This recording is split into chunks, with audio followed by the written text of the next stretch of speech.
I send blessing and salutation be upon the beloved Prophet Hazrat Muhammad Sallallahu Alaihi Wasallam. Honorable Chairman, distinguished guests, respected teachers and guardians, and my dear brothers and sisters, I welcome all of you. Assalamu alaikum wa rahmatullah. I'd like to introduce myself before you. My name is Faisal Ahmad, 10 years old. I'm a student. I'm studying in the department in Arran International Madrasa. I want to be a Daiwa of Islam. I'm from Khulna, but I live in Dhaka. My father's name is Kobir Shana.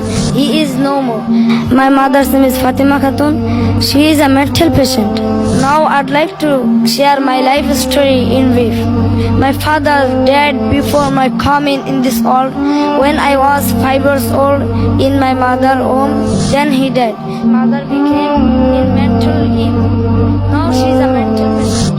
By the way, I feel scared to recognize my father and his mother as my